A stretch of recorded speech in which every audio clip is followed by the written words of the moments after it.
बिस्मिल्लाहिर्रहमानिर्रहीम। अस्सलाम वालेकुम स्टूडेंट्स। मैं हूं आपका फिजिक्स टीचर ज़िशान अली और आज हम क्लास फर्स्ट ईयर के चैप्टर नंबर 1 के लेक्चर नंबर 1 को डिस्कस करेंगे। इस चैप्टर के अंदर हम बेसिकली इंट्रोडक्शन से स्टार्ट लेंगे और उसके बाद हम इसके दो टॉपिक्स को क्या करेंगे, कवर अप कर लेंगे। नंबर 1 हम डिस्कस करेंगे physical quantities and their units को, फिजिकल क्वांटिटीज और उनके यूनिट्स को कवर अप करेंगे और उसके बाद हम basically international system of units को क्या करेंगे, कवर अप करेंगे। स्टार्टिंग करते हैं इंट्रोडक्शन से। तो फिजिक्स हमारे पास basically fundamental branch of physical sciences है। आपको याद होगा कि आपने 9th क्लास के अंदर फिजिकल साइंसेज के बारे में पढ़ा था, जिसमें आपने ये सीखा था कि हमारे पास फिजिकल साइंसेज में बेसिकली हम नॉन लिविंग थिंग्स को स्टडी करते हैं। हमने कहा था कि हमारे पास फिजिक्स भी इन्हीं साइंसेज का एक पार्ट है। यहाँ पर उसने फिर से स्टार्टिंग यही ली है कि हमारे पास एक मोस्ट फंडामेंटल ब्रांच है किसकी, फिजिकल साइंस की। ये हमें हेल्प करती है to understand the mysteries of other branches. इसकी हेल्प से हम बेसिकली दूसरी ब्रांचेस जो है उनकी मिस्ट्रीज को समझ पाते हैं। ठीक है, ये कह लें कि आपके पास फिजिक्स जो है वो दूसरी साइंसेस की ब्रांचेस के अंदर भी क्या कर रही है, हेल्प कर रही है। ठीक है, जैसे astronomy, chemistry, biology, health sciences, इन सब के अंदर आपकी फिजिक्स का कोई ना कोई रोल मौजूद है। फिजिक्स क्या कर रही है, ये ट्रांसफॉर्म कर रही है हमारे ड्रीम्स को इनटू रियलिटी के अंदर। अगर आप अपने इर्द गिर्द देखें, ठीक है, ये जो इलेक्ट्रिसिटी है, ठीक है, जो आपके सामने आपका सेल फोन है, मोबाइल फोन, टैबलेट है, ठीक है, या लैपटॉप जिस पे भी आप ये वीडियो देख रहे हैं, ठीक है, ये एक ड्रीम था और फिजिक्स ने इसको क्या कर दिया, रियलिटी के अंदर कन्वर्ट कर दिया।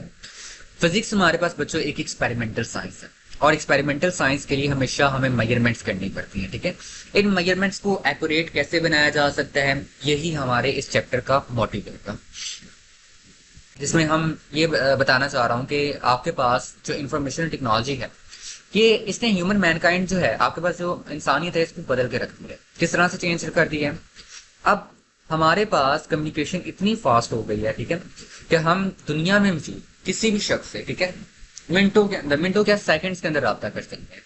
यानी अगर आपका कोई कजन जो है वो इस टाइम पे नॉर्थ अमेरिका या साउथ अमेरिका में मौजूद है, ठीक है, तो आप उसे यहाँ से कॉल करते हैं तो आप back to back within the second उससे क्या कर सकते हैं, बातचीत कर सकते हैं। ठीक है, वो बिना किसी एरर के। ठीक है, आपके लिए वो ये सब कैसे हो पाया, कैसे पॉसिबल हो पाया, ठीक है, ये सब फिजिक्स की ही वजह से पॉसिबल है। आपकी बुक ने एक बहुत ही अच्छी पिक्चर जो है वो ऐड की है, जिसमें ये कहा गया है कि आपके पास जो कंप्यूटर चिप्स हैं वो बेसिकली सिलिकॉन से बनती है और सिलिकॉन हमें कहाँ से मिलता है, कि बेसिकली सैंड से मिलता है।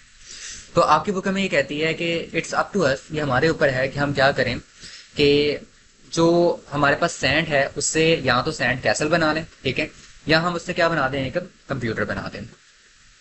ये टोटली बेस्ड करता है हमारी खुद की थिंकिंग के ऊपर। स्टार्ट करते हैं आपके पहले टॉपिक से, फिजिकल क्वांटिटीज।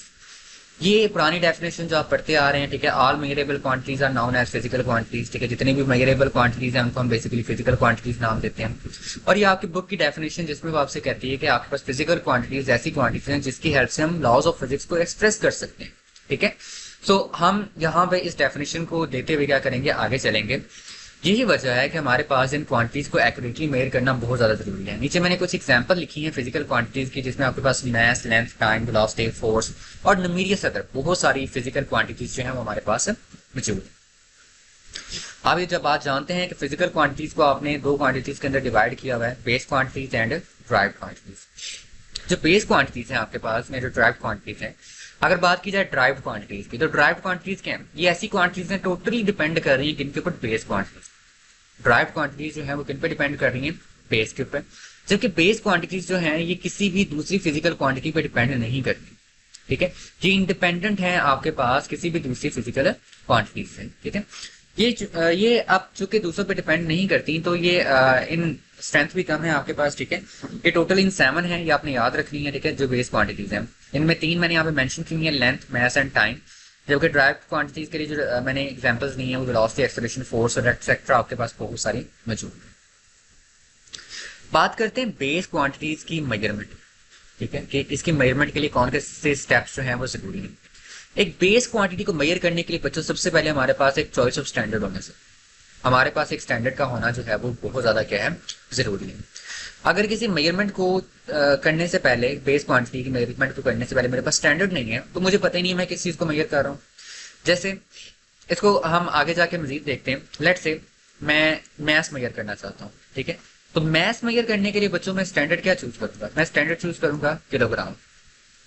मास मेजर करने के लिए मेरा स्टैंडर्ड क्या है, किलोग्राम है। दूसरा स्टेप हमें क्या कहता है कि आपने क्या करना है, एक एस्टेब्लिशमेंट ऑफ प्रोसीजर करना है। आपने एक प्रोसीजर एस्टेब्लिश करना है जिसमें आप कंपेयर करेंगे एक क्वांटिटी को जो कि अननोन है, ठीक है, जिसका आपको इल्म नहीं है, और एक क्वांटिटी को, दूसरी जो है आपके पास क्या है, स्टैंडर्ड है, ठीक है। स्टैंडर्ड क्या है, जो अभी हमने कह दिया कि हमारे पास स्टैंडर्ड क्या है, किलोग्राम।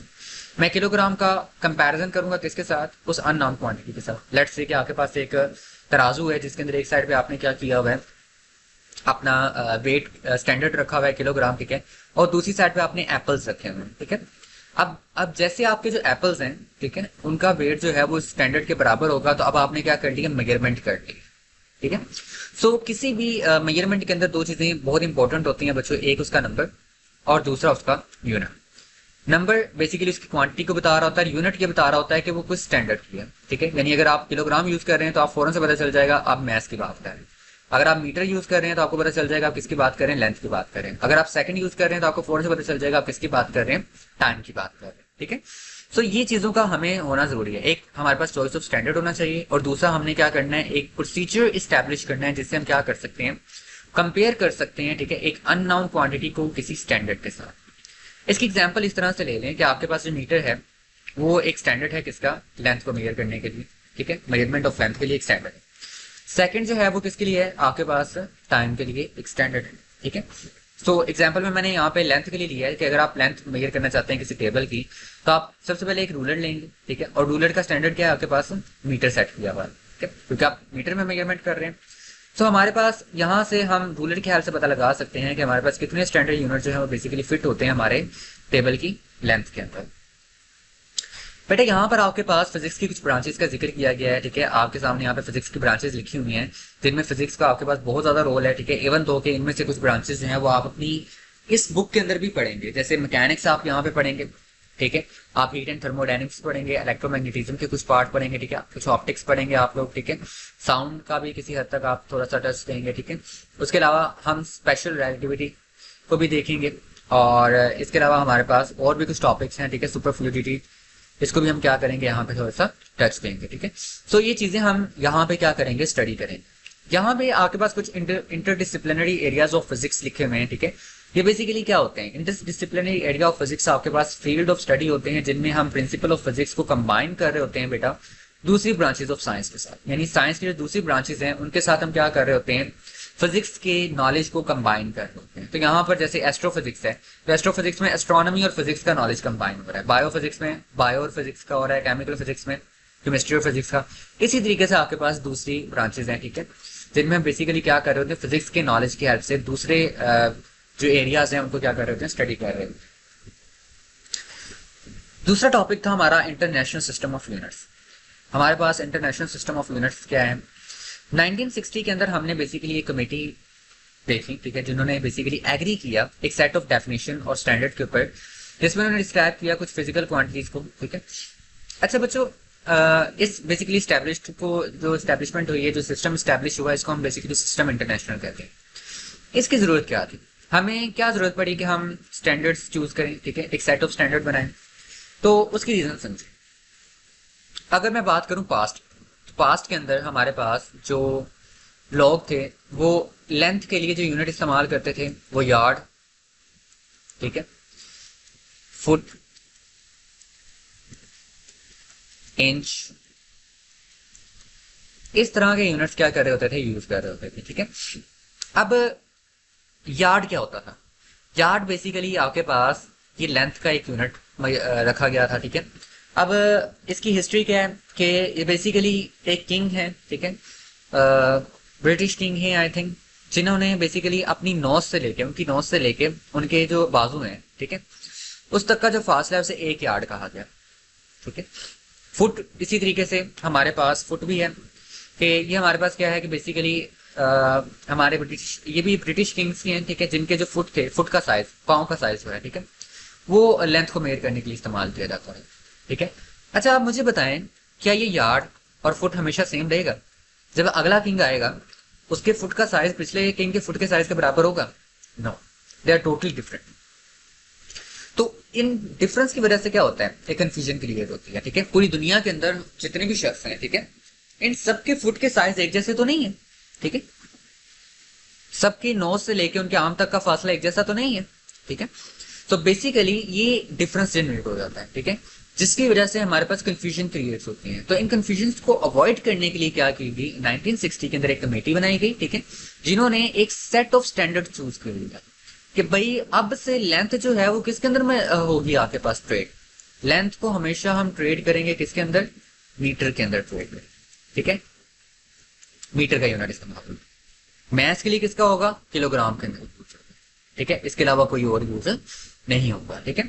सो वर्ल्ड वाइड जो हमने क्या कर दिया, एक स्टैंडर्ड सेट कर दिया, ठीक है, जिससे हम क्या करते हैं, फिजिकल क्वांटिटीज को डिस्क्राइब करते हैं। मैं ये नहीं कहूंगा कि बेटा फुट यूज नहीं होता, फुट अभी भी यूज होता है, क्योंकि हम बेसिकली कल्चर के साथ चले हैं, ठीक है, तो इन चीजों को अपने कल्चर में शामिल रखते हैं कुछ लोग, ठीक है, और अभी भी वो जो अपनी मेजरमेंट्स करते हैं वो फुट के अंदर ही करते हैं, जो बेसिकली उन्होंने एक स्पेसिफिक बताया हुआ है कि 1 फुट जो है वो इतने मीटर्स के बराबर होता है, ठीक है, तो उस लिहाज से वो मेजरमेंट करते रहते हैं। अच्छा, सिस्टम इंटरनेशनल में हमारे पास बेसिकली 2 काइंड्स के यूनिट्स आते हैं, ठीक है, आपके पास बेस यूनिट्स आते हैं एंड ड्राइव यूनिट्स आते हैं। बेस यूनिट्स क्या है, ये बेसिकली टोटल 7 है, ठीक है, जैसे मैंने स्टार्टिंग में बताया कि बेस क्वांटिटी 7 है, तो ये चूंकि बेस क्वांटिटीज को रिप्रेजेंट कर रहे हैं तो ये भी आपके पास कितने हैं, 7 है। जिनमें आपके पास length, mass, time, temperature, electric current, light और luminous intensity, amount of substance, इनके यूनिट हमारे पास यहाँ पे मौजूद हैं। लेंथ का स्टैंडर्ड क्या है, मीटर, मास का स्टैंडर्ड किलोग्राम, टाइम का स्टैंडर्ड सेकंड, इलेक्ट्रिक करंट का एम्पियर, थर्मोडायनेमिक्स टेम्परेचर का केल्विन, इंटेंसिटी ऑफ लाइट का candela and amount of substance का आपके पास क्या आता है, मोल आता है। ड्राइव यूनिट्स की बात की जाए तो ड्राइव यूनिट्स आपके पास बेसिकली डिपेंड कर रहे होते हैं बेस यूनिट्स के ऊपर, ठीक है, यानी बेस यूनिट्स के मिलाने से आपके पास ड्राइव यूनिट्स बनते हैं। यहाँ पे एक बात यूं है, basically phase angle and solid angle, ये लास्ट फर्स्ट ईयर के अंदर बेसिकली इनको अलग से यूनिट्स का नाम दिया जाता था और कहा जाता था सप्लीमेंट्री यूनिट्स, ठीक है, लेकिन अब यहाँ पे 95 के अंदर आपकी बुक ने बता दिया है कि इनको भी बेसिकली ड्राइव यूनिट्स के अंदर क्या कर दिया गया है, ऐड कर दिया गया है, ठीक है। जो फेज एंगल है ये बेसिकली एक सर्कल के सेंटर पे बन रहा होता है। एक सर्कल को आप ड्रॉ करें, ठीक है, और यहाँ पर सर्कल के रेडियस के बराबर एक लाइन ड्रॉ करें, ठीक है, और इसको यहाँ पे ड्रॉ करें तो यहाँ पे जो बेसिकली एंगल बनता है थीटा, इसको हम बेसिकली किसका नाम देते हैं, प्लेन एंगल का नाम देते हैं, ठीक है। इसी तरीके से सॉलिड एंगल होता है वो स्फीयर का होता है। अब स्फीयर कैसा होता है, वो सर्कल से डिफरेंट कैसे होता है, अगर सर्कल जो है आपके पास पेज से आप एक सर्कल काटते हैं इस तरह से, तो ये सर्कल स्फीयर नहीं कहलाएगा, ठीक है। स्फीयर आपकी एक बॉल है, आपने अपने हाथों में एक बॉल पकड़ी हुई है ना, ठीक है, तो बॉल एक स्फीयर है। उस स्फीयर के सेंटर पे जो एंगल बनेगा उसको बेसिकली हम किसका नाम देंगे, सॉलिड एंगल का नाम देंगे, और वो आपके पास उसका यूनिट क्या होता है, स्टेरेडियन होता है, ठीक है, जबकि प्लेन एंगल का यूनिट क्या होता है, रेडियन। इसी तरीके से आपके बाकी कुछ क्वांटिटीज दी गई हैं, ठीक है, इनको याद कर लीजिएगा। फोर्स है, इसका यूनिट न्यूटन है, और अगर इसको हम बेस की टर्म में लिखेंगे तो ये आएगा किलोग्राम मीटर पर सेकंड स्क्वायर, यानी आपके पास F is equal to MA है, तो M आप जानते हैं किसके बराबर है, आपका M किलोग्राम है, ठीक है, और एक्सेलरेशन का यूनिट क्या होता है, मीटर पर सेकंड स्क्वायर होता है, ठीक है। सो बेसिकली किलोग्राम, मीटर और सेकंड, ये तीनों आपके पास बेस क्वांटिटीज हैं, ठीक है। सो हमने क्या किया, यहाँ पर एक ड्राइव्ड क्वांटिटी को इन टर्म ऑफ बेस लिख दिया, ठीक है। सो एंगल के लिए अगर हम बात करें तो एंगल के लिए जो यूनिट इस्तेमाल हो रहा है, ठीक है, बेसिकली डिग्री है, ठीक है, डिग्री है, आर्क मिनट है और आर्क सेकंड है। मैं इनका आपस में रिलेशन आपको जो करवा देता हूँ कि 1 डिग्री जो है वो 60 आर्क मिनट के बराबर होता है, जबकि 1 मिनट जो है 60 आर्क सेकंड के बराबर होता है, जबकि 1 डिग्री जो है वो बेसिकली आपके पास 3600 आर्क सेकंड के बराबर होता है, ठीक है। सो ये आपने एमसीक्यूज के पॉइंट ऑफ व्यू से जो है वो याद रख लेना है, ठीक है। एक और बात यहाँ पे याद रखिएगा कि एक सर्कल के अंदर टोटल 360 डिग्री होते हैं। दूसरा पॉइंट आपसे कहता है traditional units for standard time are minute, hour, day and year. आपके पास टाइम के लिए जो ट्रेडिशनल यूनिट इस्तेमाल किए जाते हैं सेकंड्स के अलावा, वो मिनट है, आवर है, डे है एंड ईयर है। ये चीजें याद रखिएगा कि 1 मिनट के अंदर आपके पास कितने सेकंड्स होते हैं, 60 सेकंड्स होते हैं, ठीक है। और अगर मुझे 1 आवर के लिए निकालने हैं, ठीक है, तो 1 आवर के लिए मेरे पास निकालने के लिए क्या किया जाता है, 60 मिनट मल्टीप्लाई बाय 60 सेकंड, दोनों को मल्टीप्लाई करेंगे आपके पास क्या आ जाएगा, 3600 आ जाएगा, ठीक है। इसी तरीके से अगर आपने 1 डे के लिए निकालने हैं, ठीक है, कि उस 1 डे में कितने सेकंड्स होते हैं, तो उसके लिए आप क्या करते हैं कि ये जो टर्म है आपने 3600 निकाली है, ठीक है, ये बेसिकली आपके पास 1 घंटे के लिए है, ठीक है। सो चूंकि एक दिन में 24 घंटे होते हैं तो आप इस टर्म को मल्टीप्लाई करवा दीजिएगा 24 के साथ, ठीक है। You will get your answer. आप सेकंड में हासिल कर लेंगे कि आपके पास एक दिन के अंदर कितने सेकंड होते हैं। तीसरा पॉइंट है logarithmic units of time. Basically logarithmic को आप इस्तेमाल करते हैं, आपको याद होगा आपने 10th क्लास के अंदर साउंड के चैप्टर में इस्तेमाल किया था इसे, ठीक है, जहाँ पे आपने साउंड के इंटेंसिटी लेवल को फाइंड करने के लिए इसका इस्तेमाल किया था, ठीक है, इंटेंसिटी लेवल ऑफ साउंड को फाइंड करने के लिए। तो वहां पर आपने इसका यूनिट पढ़ा था कि आपके पास क्या है, बेल। इसके मल्टीपल्स भी हैं आपके पास, जैसे कि डेसिबल, ठीक है। आपके पास एक बेल जो है वो बेसिकली बराबर होता है बच्चों 10 डेसिबल के। बेल एक बड़ा यूनिट है जबकि डेसिबल आपके पास एक छोटा यूनिट है, इसलिए 1 बेल जो है वो बेसिकली किसके बराबर है, 10 डेसिबल के बराबर। हमारे पास 2 मैट्रिक यूनिट्स जो हैं वो कॉमनली यूज किए जाते हैं हमारी ऑर्डिनरी लाइफ के अंदर, ठीक है, जिसमें आपके पास लीटर हम वॉल्यूम के लिए इस्तेमाल करते हैं, जबकि हमारे पास जो टन है, मैट्रिक टन, वो हम लार्ज मैसेज के लिए क्या करते हैं, इस्तेमाल करते हैं, ठीक है। सो आपके पास नॉन मैट्रिक यूनिट जो हैं उनमें आपके पास एटॉमिक मैस यूनिट है और इलेक्ट्रॉन वोल्ट है। अच्छा, ऊपर आपके पास जो 1 टन है वो बेसिकली 1000 किलोग्राम के बराबर होता है। ये भी आपके एमसीक्यूज के पॉइंट ऑफ व्यू से इंपॉर्टेंट है, आपने इसको याद रखना है, ठीक है। जबकि नॉन मैट्रिक यूनिट्स में हमने कहा है कि हमारे पास एटॉमिक मैस यूनिट और इलेक्ट्रॉन वोल्ट जो है वो बेसिकली मौजूद होते हैं, ठीक है। आपके पास इलेक्ट्रॉन वोल्ट जो है वो बेसिकली बराबर होता है 1.6 मल्टीप्लाई बाय 10 की पावर -19 जॉल के, ठीक है। ये आप याद रखिएगा कि 1 इलेक्ट्रॉन वोल्ट की वैल्यू इतनी होती है आपके पास। उसके बाद आपके पास नॉटिकल माइल और नॉट जो है वो बेसिकली ये भी ट्रेडिशनली यूज होते हैं, ये सी के अंदर और मेट्रोलॉजी के अंदर यूज होते हैं। अच्छा बच्चों, जो नॉटिकल है माइल है, इसके अंदर आपके पास जो टोटल मीटर्स होते हैं, ठीक है, वो आते हैं आपके पास 1852 जो है बेसिकली आपके पास टोटल मीटर होते हैं। ये आप बुक पे लिख लीजिएगा कि एक नॉटिकल माइल के अंदर आपके पास टोटल जो मीटर्स होंगे वो आपके पास 1852 होते हैं। जबकि जो नोट है, ये नोट आपके पास बेसिकली यूनिट है स्पीड का, ठीक है, और 1 नोट जो है वो आपके पास बराबर होता है 1.852 किलोमीटर पर आवर। इसके अलावा आपके पास 2 और मैट्रिक यूनिट बताए गए हैं, एकड़ और हेक्टा एकड़। ये भी हम लैंड एरिया को फाइंड आउट करने के लिए इस्तेमाल करते हैं, ठीक है। आपने मोस्टली सुना होगा कि जब आप बाहर जमीन का कोई हिसाब देखने जाते हैं तो वहां पर एकड़ के हिसाब से आपको बताया जाता है, ठीक है। तो इनको भी बेसिकली हम लैंड एरिया के लिए फाइंड आउट इस्तेमाल करते हैं, ठीक है। उसके बाद आपके पास बार प्रेशर का यूनिट है, ठीक है। मिली बार आप मेट्रोलॉजी में इस्तेमाल करते हैं, जबकि किलो बार आप किसमें करते हैं, इंजीनियरिंग में इस्तेमाल करते हैं। इनको भी आपने याद रखना है, एमसीक्यूज के पॉइंट ऑफ व्यू से आपके लिए इंपॉर्टेंट है। उसके बाद आपके पास आर्मस्ट्रॉन्ग आ जाते हैं और बार्न आ जाता है, ठीक है। ये हम बेसिकली फिजिक्स के अंदर इस्तेमाल करते हैं, एस्ट्रोनॉमी में इस्तेमाल करते हैं। जो 1 आर्मस्ट्रॉन्ग है ये हमारे पास 10 की पावर -10 मीटर के बराबर होता है, जबकि 1 बार्न जो है वो 10 की पावर -28 मीटर स्क्वायर के बराबर होता है। और मीटर स्क्वायर से आपको इसका इल्म हो गया होगा कि बेसिकली किसी एरिया का यूनिट है, ठीक है। उसके बाद बच्चों साइंटिफिक नोटेशंस आती हैं आपके पास, ठीक है।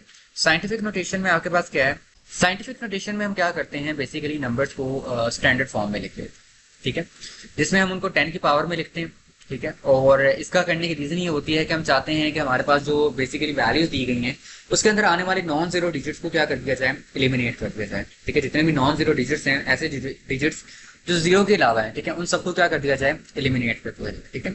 जैसे यहाँ पर एक नंबर दिया गया आपको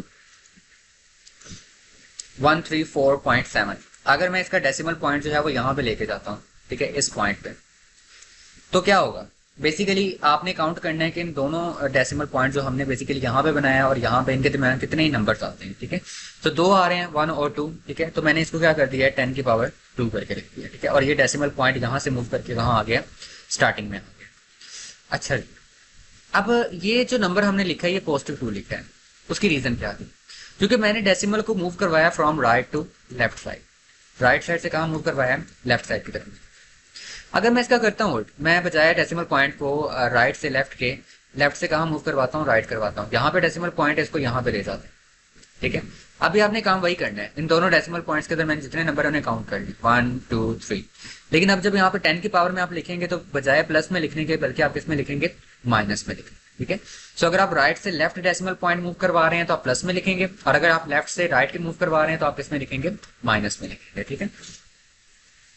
प्रीफिक्सेस के, प्रीफिक्सेस बेसिकली आपके पास कन्वीनियंट वे है लार्ज नंबर्स को या स्मॉल नंबर्स को छोटा करके लिख देना, ठीक है, या ये कहने कि कन्वीनियंट करके लिख देना, आसान बना देना, ठीक है।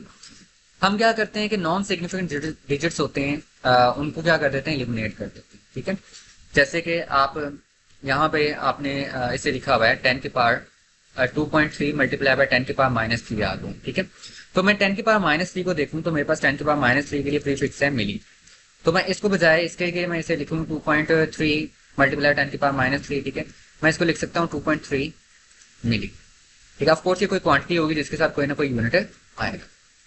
अच्छा, अब बेसिकली हम यहाँ पे कुछ कन्वेंशंस यूज करेंगे, ठीक है, कि यूनिट्स को लिखा कैसे जाता है। मैं इनके ऊपर इतनी डिटेल में इसलिए बात नहीं की क्योंकि बेसिकली आपके वो टॉपिक्स हैं जो आप 9th क्लास के अंदर 10th क्लास के अंदर इतने अच्छे तरीके से पढ़ के आ चुकी हैं। ठीक है, बात करते हैं हम कन्वेंशंस के ऊपर के यूनिट्स को लिखते वक्त हमने किन कन्वेंशंस का जो है वो बेसिकली ख्याल रखना है। ठीक है, सो नंबर 1 पॉइंट आपने क्या ख्याल रखना है। Number 1, each SI is represented by a symbol not an abbreviation. आप जो सिस्टम इंटरनेशनल का यूनिट लिखने जा रहे हैं, ठीक है, उसको सिंबल से लिखना है, ना कि एब्रिविएशन से। एब्रिविएशन से क्या मुराद है कि अगर आप अम्पेयर लिखने जा रहे हैं, ठीक है, तो आपने उसको सिंबल से लिखना है, कैपिटल ए से, ना कि आपने उसको ये लिख देना है कि AMP, सिर्फ 3 वर्ड लिख दिए। ठीक है, ये आपने नहीं करना, ये करना गलत। ठीक है, आपने इसको एक कंप्लीट सिंबल से लिखना है। इसी तरीके से सेकंड्स है, तो सेकंड्स के लिए आपने S इस्तेमाल करना है, ना कि SES। ठीक है, SI है तो उसके लिए आपने SI लिखना है सिंपल। नंबर 2 आपके पास क्या है, full name of unit does not begin with capital. आपके पास यूनिट है, ठीक है, उसका जो फुल नेम है वो कैपिटल लेटर से स्टार्ट है नहीं ऊपर।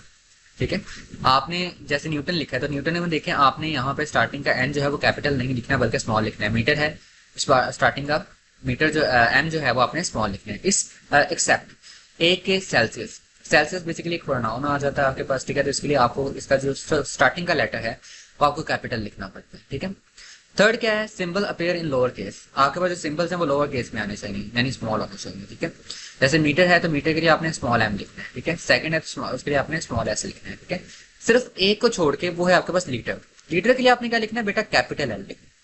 क्यों, इसका जो स्मॉल एल है वो बेसिकली आपके पास इस तरह का है, ये देखें, ये लीटर के साथ इसने स्मॉल एल इस्तेमाल किया हुआ है। ये स्मॉल एल बिल्कुल 1 की तरह लग रहा है। अगर मैं यहाँ पे लिखता हूँ 41 लीटर, आके आप इसे 41 लीटर पढ़ेंगे? नो, आप पहले इसे क्या पढ़ जाएंगे, सॉरी 4 लीटर। आप इसे क्या पढ़ जाएंगे, आप इसे पढ़ देंगे सर ये आके हमारे पास 41 है, जबकि मैंने क्या लिखना चाह रहा था, मैं इसे 44 लीटर लिखना चाहता था। ठीक है, तो ये गलत है, हमें इसे क्या लिखना पड़ेगा, पूरा कैपिटल एल बनाना पड़ेगा, तब हमें पता चलेगा ये लीटर है, क्योंकि ये कंफ्यूजन क्रिएट करता है कि हमारे पास अगर स्मॉल एल लिखा जाए। ठीक है, सो लीटर के लिए हम क्या करते हैं, कैपिटल एल का इस्तेमाल करते हैं, ना कि स्मॉल एल का।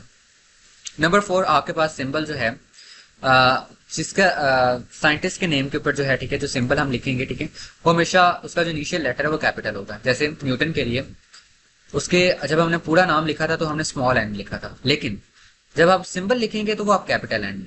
ठीक है, पास्कल के लिए देखें तो पहला लेटर स्मॉल पी है, लेकिन सिंबल लिखी तो हमने कैपिटल पी से स्टार्ट किया। इसी तरीके से वॉट के लिए, ठीक है, आपके पास उसका यूनिट जो था वो स्मॉल से था, लेकिन हमने उसकी सिंबल है वो कैपिटल लेटर से लिखी। ठीक है, अच्छा, ये साइड में एक टेबल दिया गया था, इन्फॉर्मेशन दी गई थी, जिसमें आपसे कह रहा है कि मैथ जो है आपके पास एक फॉर्म ऑफ एनर्जी है। ये हमें कैसे पता चला, आइंस्टाइन की जो फेमस इक्वेशन है E = mc², ठीक है, मैथ एनर्जी इक्वेशन। इसमें बेसिकली ये आपको साफ जाहिर हो रहा है कि अगर मैं यहाँ पे 1 किलोग्राम मैथ लेता हूँ, ठीक है, 1 किलोग्राम मैथ लेते हैं, और स्पीड ऑफ लाइट आप जानते हैं आपके पास क्या होती है, 3 × 10⁸ का स्क्वायर। तो देखें 1 किसी भी चीज से मल्टीप्लाई होकर वही वैल्यू जनरेट करते हैं, तो 3 का स्क्वायर आपके पास क्या आ जाएगा 9, एंड 10⁸ 8 × 2 विल बी 16, 10⁻16 12। तो आपके पास बेसिकली ये चीज साफ शो करवा रही है कि बेसिकली आपके पास जो मैथ है वो एक्चुअली फॉर्म ऑफ एनर्जी है। ठीक है, और 1 किलोग्राम मैथ के अंदर कितनी एनर्जी होती है, 9 × 10⁻16 जूल ऑफ एनर्जी होती है। ये आपने याद रखना है, आपको एमसीक्यू के तौर पर पूछी जा सकती है। नंबर 5 पॉइंट आपसे क्या कहता है कि symbol and prefixes are printed in upright roman. आपने सिंबल और प्रीफिक्सेस जो है उन्हें अपराइट रोमन में लिखना है, कोई स्टाइल नहीं लगाना। जैसे आपने MS वर्ड यूज करते हैं तो वहां पे आपके पास इटैलिक स्टाइल होता है, बोल्ड स्टाइल होता है, या बहुत से फॉन्ट स्टाइल्स होते हैं, आपने वैसे नहीं लिखना, आपने सिंपल इसको रोमन में लिखना है। ठीक है, अपराइट रोमन में लिखते हैं। ठीक है, जैसे डिस्टेंस ऑफ 50 मीटर, तो इसी तरीके से आएगा। आपने इन नंबर्स को खास तौर पे इस मीटर को इटैलिक, बोल्ड किसी भी फॉर्म के अंदर नहीं लिखना। Symbol do not take plural form, symbols में आपके पास कोई प्लूरल फॉर्म नहीं आती। प्लूरल फॉर्म क्या है कि आप 1 मिलीमीटर लिख रहे हैं, ठीक है, या 1 मीटर लिख रहे हैं तो उसके साथ आप ऐसे लगा दें 1 मीटर्स, ठीक है, ये गलत है, ठीक है, प्लूरल फॉर्म नहीं आएगी आपके पास, ठीक है। नो फुल स्टॉप और dot is placed after the symbol accept at the end of the sentence, आपके पास कोई फुल स्टॉप या डॉट बेसिकली सिंबल के एंड पे नहीं आएगा। किसके एंड पे आएगा? जब आपके पास कोई सेंटेंस एंड हो रहा है, ठीक है, कोई सेंटेंस एंड हो रहा था, ठीक है, जिसकी लास्ट पे 50 मीटर लिख दिया आपने, ठीक है, तो फिर आप मीटर के बाद डॉट लगा सकते हैं, अदरवाइज आपने डॉट नहीं लगाना, ठीक है। जैसे यहाँ पे अ डिस्टेंस ऑफ 50 मीटर लिखा हुआ था, तो अगर आप गौर करें, मैं यहाँ से मिटाऊं तो यू विल सी कि यहाँ पे डॉट लिखा हुआ था, ठीक है, तो इस केस में डॉट लिखा जा सकते हैं, अदरवाइज आपने डॉट जो है वो यूज नहीं करना, ठीक है, किसी भी सिंबल के एंड पे, ठीक है, डॉट इस्तेमाल नहीं करना। उसके बाद आपके पास prefix is written before and without space to base unit, आपके पास जो प्रीफिक्स है और जो सिंबल्स हैं, ठीक है, आपने इनके दरमियान स्पेस नहीं छोड़नी। जैसे देखिए मिली लीटर है, तो मिली और लीटर के दरमियान में स्पेस मौजूद नहीं है, जगह खाली नहीं है। ये जो आपने ये देखें दूसरी उसने एग्जाम्पल भी दी है, ठीक है, मिली लीटर इस तरह से ठीक है, जबकि इस तरह से क्या है, गलत है, क्योंकि इनके दरमियान में स्पेस आ गई है। मीटर सेकंड इस तरह से ठीक है, जबकि ये ठीक नहीं है, क्योंकि इनके दरमियान में क्या आ गई है, स्पेस आ गई है, तो ये गलत है। Base units are written 1 space apart, आपके पास जो बेस यूनिट्स हैं, ठीक है, अगर 2 बेस यूनिट लिखे हुए हैं, ये तो प्रीफिक्स था ना, कि अगर आपके पास एक प्रीफिक्स है, ठीक है, और दूसरा आपके पास बेस यूनिट है, तो उनके दरमियान में स्पेस नहीं होनी चाहिए। लेकिन अगर आपके पास बेस यूनिट्स हैं दोनों, तो उनके दरमियान में स्पेस होनी चाहिए, ठीक है। जैसे फॉर एग्जाम्पल ये देखें 10 मीटर पर सेकेंड, ठीक है, तो मीटर भी एक बेस यूनिट है और सेकंड भी एक बेस यूनिट, तो देखिए उनके दरमियान में स्पेस छोड़ी गई है, ठीक है, तो ये बिल्कुल करेक्ट है। ये इसकी बात की जाए तो बेटा ये किलो एक प्रीफिक्स है, ठीक है, तो इनके दरमियान में स्पेस नहीं होनी चाहिए, तो ये भी बिल्कुल क्या लिखा हुआ है, ठीक लिखा हुआ है। 10 में आए तो कंपाउंड प्रीफिक्सेस अलाउ नहीं है, ठीक है, आपने एक ही नंबर के अंदर 2 प्रीफिक्सेस का इस्तेमाल नहीं करना, ठीक है। जैसे देखिए माइक्रो माइक्रो लिखा हुआ, आप बजाय इसके कि माइक्रो माइक्रो लिखें, माइक्रो क्या होता है 10 की पावर -6 मल्टीप्लाई बाय 10 की पावर -6, ये भी माइक्रो है और ये भी माइक्रो है, तो चूंकि पावर बेसिस सेम है पावर, ठीक है, तो आपके पास ये दोनों आपस में ऐड हो जाएंगे, -6 क्या आ जाएगा, -12 आ जाएगा। एंड यू नो कि आपके पास 10 की पावर -12 जो है वो किसके बराबर है, पिको के बराबर है, तो हम सिंपली इसकी जगह क्या लिख देंगे, माइक्रो माइक्रो की जगह आप क्या लिखते हैं, पिको लिख, ठीक है, लेकिन कंपाउंड प्रीफिक्सेस यूज ना करें। Number 11, when base unit of multiple is raised to a power, the power applies to whole multiple and not to the base unit alone। अगर आपके पास कुछ नंबर इस तरह से लिखे हुए हैं तो बच्चे क्या करते हैं, गलती कर जाते हैं कि वो किलो को सीधा 10 की पावर 3 लिखते हैं और सॉल्व कर देते हैं, जबकि ये गलत है। ये जो स्क्वायर है ना, ये आपके पास ये यूनिट के ऊपर स्क्वायर आ रहा है, ये सिर्फ यूनिट के ऊपर नहीं है बल्कि ये प्रीफिक्स के ऊपर भी आ रहा है, तो इसलिए आपने इसको क्या करना है, प्रीफिक्स के ऊपर भी लिखना है, ठीक है। तो अब जब आप किलो को लिखेंगे तो किलो 10 की पावर 3 है और वो स्क्वायर के अंदर आ रहा है, तो 3 2 6, ठीक है। सो जो आपके पास स्क्वायर यहाँ पे मौजूद है, ठीक है, वो इस प्रीफिक्स के ऊपर भी इम्प्लाई होगा। यही बात उसने लिखी है कि raise to the power applies to whole multiple not only base unit, सिर्फ बेस यूनिट पे आपके पास पावर नहीं आएगी बल्कि प्रीफिक्स के ऊपर भी आएगी। उसके बाद क्या कहता है, use negative index notation, negative index notation इस्तेमाल करें, ठीक है, ना कि सॉलिड एस का इस्तेमाल करें। जैसे ये आप स्लैश लगा देते हैं ना, ठीक है, मीटर पर सेकंड स्लैश लगा दी साथ में, ये ना करें बल्कि क्या करें, नेगेटिव इंडेक्स नोटेशन के इस्तेमाल करें, ठीक है, पावर को आप माइनस के अंदर लिख दें, वो ज्यादा बेहतर है। 13 आपके पास क्या है, use scientific notation that is non zero digit left of decimal, के साइंटिफिक नोटेशन लिखें, ठीक है, इस तरह से कि आपके पास सिर्फ एक नॉन जीरो डिजिट जो है वो बेसिकली डेसिमल पॉइंट के लेफ्ट पे रह जाए, ठीक है, इस तरह से सिर्फ एक डिजिट आए, ठीक है। यही चीज आप अपनी साइंटिफिक नोटेशन के टॉपिक के अंदर भी देख के आए, ठीक है, कि वहां पर भी उसने यही कहा था कि ओनली 1 नॉन जीरो डिजिट जो है वो आपके पास क्या करे, रह जाए आपके पास, ठीक है। अच्छा 14 पॉइंट क्या कहता है, do not mix symbols and names in the same expression, कोशिश करें कि सिंबल्स में, सिंबल और नेम को सेम एक्सप्रेशन में ना लिखें। जैसे यहाँ पे देखें मीटर है, ठीक है, तो दरम्यान में स्लैश लगा दीजिए, ठीक है, ये ना करें, ठीक है, मीटर है ये सिंबल है, जबकि ये आपके पास क्या है, एक नेम है, तो ये गलत है, ठीक है। आप इसको ऐसे लिखें, मीटर पर सेकंड, यानी अगर लिखना है तो पूरा नेम में लिखें और अगर लिखना है तो पूरा सिंबल में लिखें, ठीक है, ऐसा ना करें कि बीच में सिंबल है बीच में नेम, मिक्सअप ना करें, ठीक है। अच्छा जी, प्रैक्टिकल वर्क में बात करें तो प्रैक्टिकल वर्क में आपसे ये कहता है कि कोशिश करें कि आप जो भी बेसिकली रिकॉर्ड कर रहे हैं, ठीक है, वर्क कर रहे हैं, उसमें आप कन्वीनियंट यूनिट्स का इस्तेमाल करें, ठीक है, जो आप बेसिकली इंस्ट्रूमेंट को यूज कर रहे हैं। अच्छा, मैं इसको आप अच्छे से एग्जांपल दे देता हूँ कि अगर आप बेसिकली स्क्रू गेज से किसी चीज की लेंथ मेजर कर रहे हैं, ठीक है, किसी चीज का डायमीटर मेजर कर रहे हैं, तो आप बेसिकली रिकॉर्डिंग मिलीमीटर में करते हैं। तो कोशिश करें कि जो आपका फाइनल रिजल्ट हो वो किसमें हो, बेस यूनिट्स के थ्रू, ठीक है। बेस यूनिट्स में क्यों हो, क्योंकि बेस आपके पास ये जो बेस यूनिट्स हैं ये आपके पास सिस्टम इंटरनेशनल के अप्रूव्ड यूनिट्स हैं, ठीक है, जो स्टैंडर्ड है, जो हर जगह पे इस्तेमाल किए जाते हैं। तो कोशिश करें कि आप अपने रिजल्ट को, आप अपने वर्क को क्या करो, बेस यूनिट के अंदर ही लिखो। अच्छा, आपके पास जो सिस्टम इंटरनेशनल है वो आपको अलाउ नहीं करता कि आप बेसिकली सीजीएस सिस्टम्स का इस्तेमाल करें, ठीक है, centimetre gram second system units का इस्तेमाल करें। ये वो वाले नहीं है, ठीक है, ये बेसिकली आपके पास वो हैं जो फॉर्मली पुराने लोग जो है वो इस्तेमाल करते हैं, अर्थ गॉस, पॉज, टॉर, इनका जो है वो बेसिकली आप यूज ना करें, ठीक है। कोशिश करें कि आप सिस्टम इंटरनेशनल के यूज का क्या यूनिट्स का क्या करें, इस्तेमाल करें। होप सो बच्चों आपको ये वीडियो अच्छी लगी होगी। अगर आपको ये वीडियो अच्छी लगी है तो चैनल को सब्सक्राइब करें, वीडियो को लाइक करें और अपने फ्रेंड्स के साथ शेयर करें जो क्लास फर्स्ट ईयर के ही स्टूडेंट्स हैं। अल्लाह हाफिज़।